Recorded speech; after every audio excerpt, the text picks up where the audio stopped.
Should you give out the raw footage to your clients? Do you give the raw footage to your clients in hopes of making them happy so that they can continue to hire you? Or do you charge them for the raw files because the copyright technically belongs to you, but risks never working with them again? If you hand over the footage, are you risking your reputation as a creator and giving them the opportunity to screw up the footage that you worked hard for them to film? These are all valid questions, and I don't really think there is a right or wrong answer for it, but in this episode today, I'm going to be sharing my own personal experience with sharing raw footage and my personal approach to it. Hope you enjoy.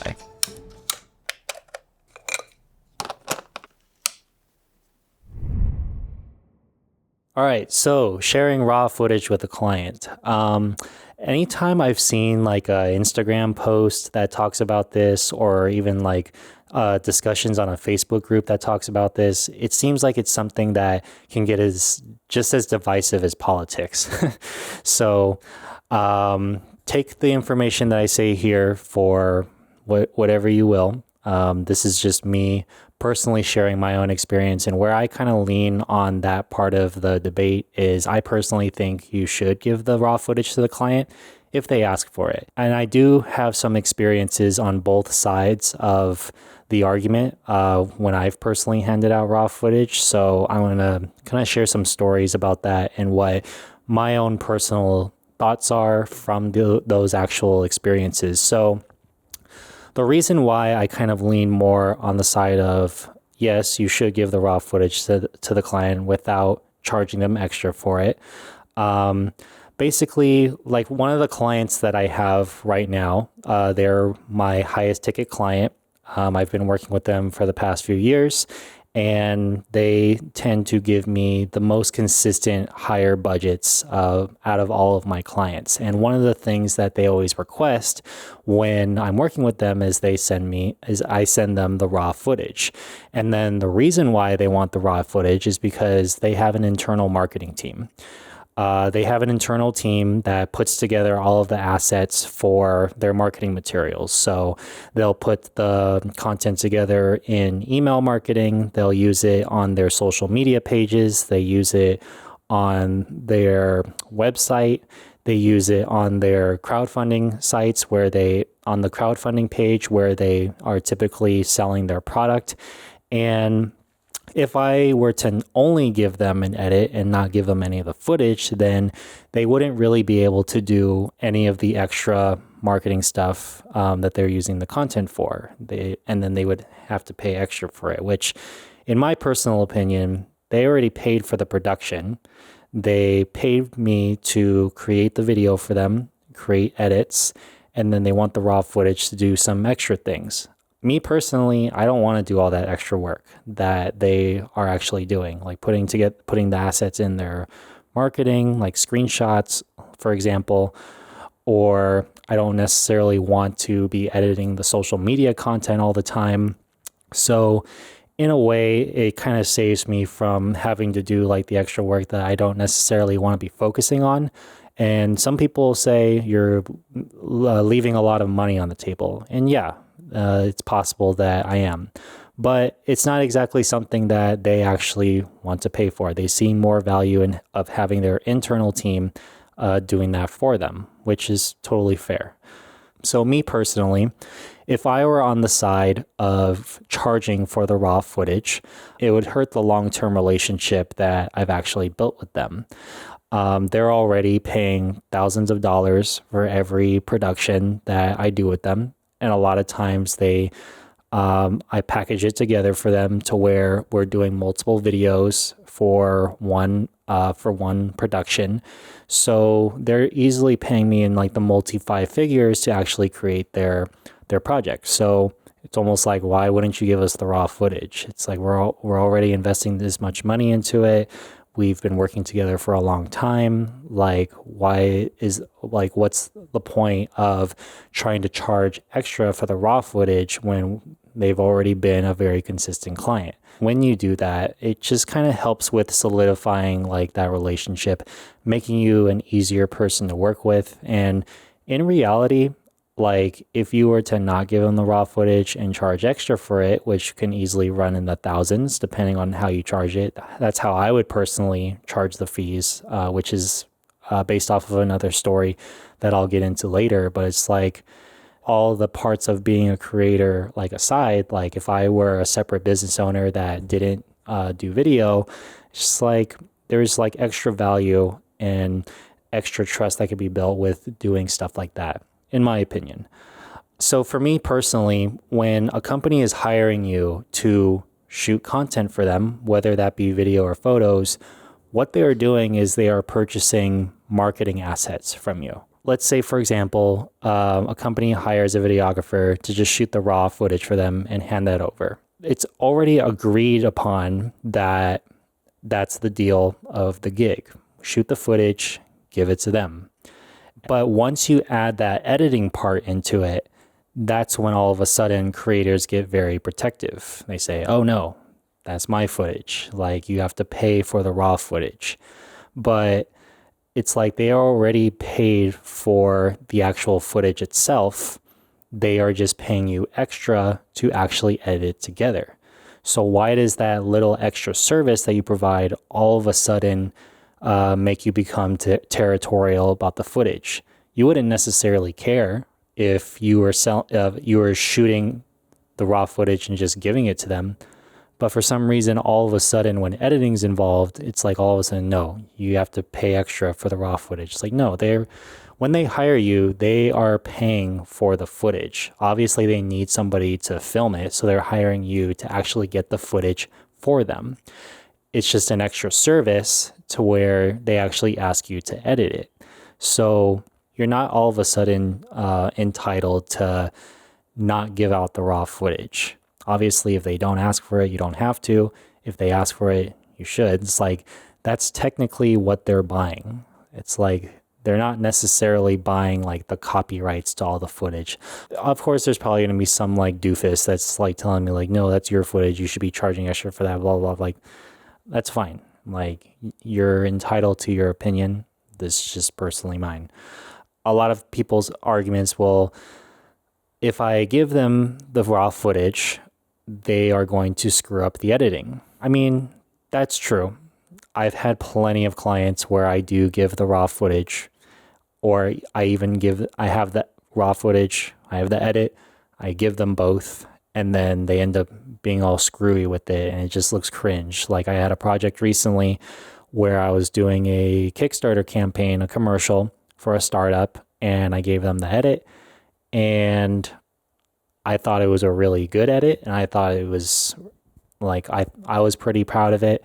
And then I give it to them, and then all of a sudden, like they add all these corny effects and sound effects onto it, and then zoom in on actors' faces all weird. And I'm just like, you know what?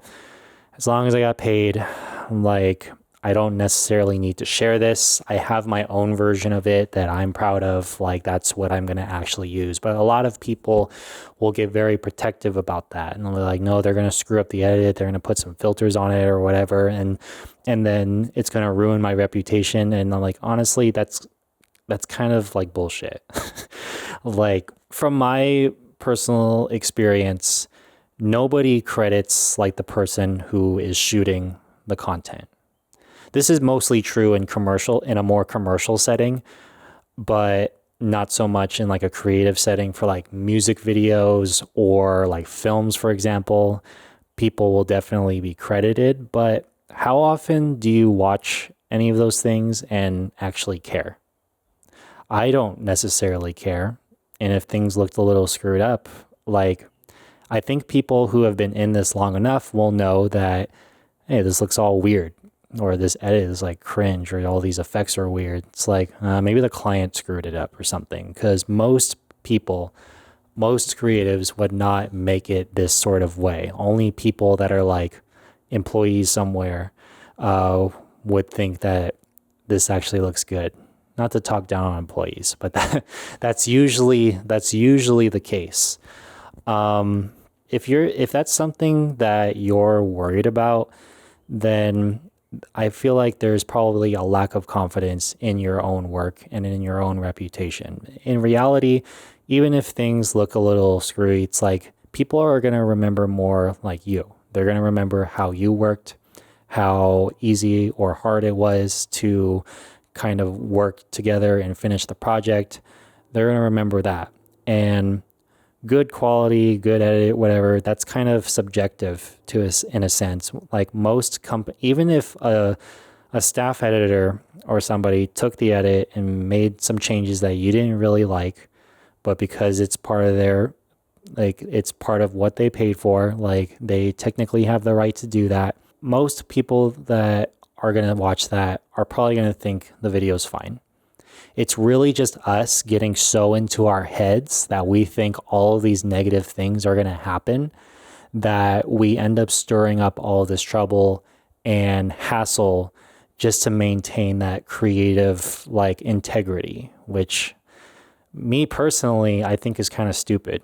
It's just like, don't be so precious with your work that you start burning bridges or hurting relationships in the process. Like, is it really worth going through all that hassle? How often are people going to actually say yes to that? Most people don't have the money to like pay for the raw footage in that context, at least. And most people probably wouldn't want to. Like, if you were hiring somebody to shoot something for you, like, how happy would you be about being charged for the raw footage when you already paid the person to shoot it for you? Like, to me, it just doesn't make sense. I think people have valid arguments about doing that, but it's just, for me personally, I just think it's a dumb thing to argue about. It's just like, put yourself in the client's shoes. It's like, yeah, it's a way of making some extra money, but is it really worth it if the client doesn't want to work with you again because of that? Like, at that point, you're losing money. You're gaining some short-term money and sacrificing long-term money. It's like, in that aspect, is it really worth it at that point? Anyway, I personally don't charge for the raw footage, but I am going to share a story where I have charged for the raw footage. So for me personally, by default in my contract, I put that the copyright belongs to myself and the client. So the client can use it for whatever purposes they want, and then I can use the footage for whatever purposes that I want. Because if the work came out good, I would want to promote it, whether it be sharing screenshots or sharing the final product or making some social media content out of it. Like, that's one of the extra things that makes it worth it for me. Once in a while, it's really only happened twice where people say, no, I want exclusive copyright of the footage. The first person that did it was a celebrity. Probably should have charged more to do that, but I didn't. They asked for that to be on the contract before I was shooting. So that was why I didn't charge them. And this person is a celebrity, so I get it. It's like, if I was on his level, I probably would want to maintain all the media that has my face in it as well. And then there was another client that I was working with. It was a clothing company. So I worked on this project, and basically they've never asked for this before. I've worked with them maybe 3-4 times. They never had a problem with the copyright stuff. And then they reached out to me and said, like, oh, we're interested in doing an exclusive license of the footage. And then, like, we hop on a call to actually discuss that. I'm like, yeah, no problem. And then I hopped on the call, and then they said, so basically one of our old employees, I don't remember the exact details of it, but there's something about using the clothing designs and then taking the idea of the design and then going to start his own thing, or bringing that to another company that they work at or something. Something along the lines of that. And basically they wanted to license the footage because they kind of wanted like proof that this is ours, this is our design, like you can't take this anywhere else. It was sort of like a way of legally protecting themselves. I never really kind of dealt with that before. So I wasn't necessarily sure what to do. And then I didn't actually shoot any of the footage. I produced the project and I had a buddy of mine go shoot it for me. And I outsourced it to an editor. So I was pretty hands off on the project, but it was produced under my company. So I reached out to my buddy who shot the footage for me and I told him what was going on. And then I was like, what do you think I should do? Because I feel like this is one of those things where I should probably charge for it, especially since it's after the fact, after we shot the footage. And then he kind of did some research on his own. And then he was like, oh, yeah, normally people charge for that. A rate would probably be like $20 per video clip or something like that. And then the amount of footage that we actually had, it ended up being like if I added all the footage together and made them all $20, it would have been like $2,000. So a decent chunk of money for doing nothing. So basically what I did is I'm like, okay, I'll reach out to the client and I'll tell them we can exclusively license it to them and we technically have nothing to do with it in a way. And then, but it's going to cost $2,000. So I did that. And then the client agreed. And then I ended up getting the money. And then I basically just took a $200 cut. And then I gave the rest of the money to my buddy because he was the one that shot it. I didn't want to just hog all of it and then basically give him scraps. Like, I didn't really do much. I just wanted to be like, hey, you did the work. I was just the middleman. I was just in charge of it. Just give me a percentage of it and then you can keep the rest. So I gave him like $1,800 and that was pretty much that. So my overall kind of thoughts from this is, yes, you can charge the client for the raw footage. I did it in a scenario where it didn't shock the client. It's like, I'm sure he was expecting that. Yes, clients will likely edit the footage in a way that is not ideal to you, but to me, like, they are buying a marketing asset from you, which is the footage. And we shouldn't be so particular about, oh, they're going to make the footage look bad and it's going to be a negative reflection of me. It's like, no, honestly, no, it's not. Like, that is honestly rarely the case. I remember I was working with a gaffer who was very particular about the lighting because in his mind, he's like, oh, my name's going to be on this. Like, my name's on the line. If the lighting looks bad, like, it has to be good. And it's just being very difficult with me. And I was just saying, dude, no one's going to watch this. Like, you're fine. No one's going to care about who's in the credits. Like even somebody who does see it, that 0.1% chance that someone sees the exact same thing that you're seeing, are they really going to care? Like, seriously. And then even if they do care, if they've been in the game long enough, they'll probably just be like, oh yeah, totally get it. Sets are a clusterfuck sometimes. Things aren't always going to be perfect. Are we trying to impress people in the industry or our colleagues, or are we trying to just make something like for an audience, which is what it's intended for, an audience? And an audience will definitely not see any of those things. And then if they didn't ask you to edit the footage, then to me, it's going to be a given that you give them the raw footage anyway. So in a way, they bought the raw footage. They're just paying you a little bit extra to edit the footage for them. It doesn't exclusively all of a sudden just make it yours.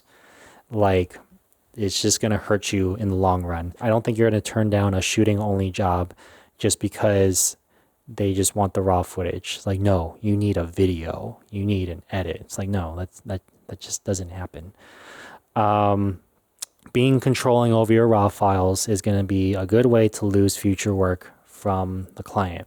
And even if they seem like a client that you're not going to work with again, or you don't see them referring you, you honestly never really know what's going to happen in the future. You never really know. Like, I've had clients that I didn't necessarily get along with in the past and they still referred me. So it doesn't mean I have to work with them again, but it doesn't necessarily mean they're not going to refer you. It's like, it's a very closed way of thinking, in my opinion, and you're just closing off your opportunity to allow that to happen. And a lot of people, when they say, oh, it'll ruin my reputation if I give the raw footage to them and they make all these screwy edits with it. And to be honest, you know what else ruins your reputation? Being difficult to work with. If everyone knows that you're difficult to work with because you're not being flexible, then that's going to ruin your reputation a lot more than handing over raw footage and they make some dinky edit out of it. And in terms of ruining the reputation, your own reputation, whether you see it that way or not, that's not going to be the way that they see it. They want the raw footage if they want it. Like, they're not going to care about hurting your feelings about it.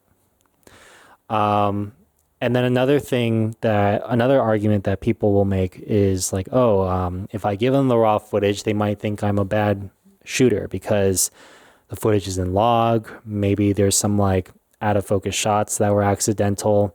Maybe there's some shaky camera parts. They're not going to know how to fix that. Well, honestly, it's not within your control. And if you want to solve that, maybe set some proper expectations with the client on what to expect with the footage. Tell them, hey, you can't edit this in Windows Movie Maker. So there may not be a huge purpose to you having the footage. Or, the footage is going to be gray. That's normal. You add the color in later. The shaky camera, it's like, well, it's not going to be perfect every single time. There's going to be like those little mistakes. It's like no one's perfect. So if you're worried about that, then set proper expectations on what the client should expect. My camera records like 4 different audio channels on it. And I know for sure if I gave someone the raw footage, they're going to be like, the audio sounds weird. I'm like, yeah, you're supposed to mute the tracks. And like, I would tell them like, this track is like a boom mic, this track is a lav mic, this track is scratch or something like that. Just explaining to them like why the footage is a certain way. Obviously you can tell them that and they probably still won't know, but it's not within your control. It's just, who cares? Like, life moves on. It's not the end of the world. If you do go this route of being difficult with the raw footage, then it can take a good impression of you and turn it into a bad one. And people at that point are not going to remember that you did a good job. They're just going to remember that you were difficult. So let that kind of sit with you. So that's pretty much the end of this episode. I hope you guys got some value out of it. If you hate my opinion about this, I'm just a rando on the internet. Feel free to talk shit in the comments. Or even just start a discussion in the comments. Like, I don't necessarily, I understand it from both points, but this is just my own personal opinion. But anyway, so if you guys enjoyed that, be sure to leave a like and a comment and subscribe to the channel to see more episodes. And follow me on social media. I'm Scott Takai on all platforms. And thank you guys again for watching, and I will see you guys later.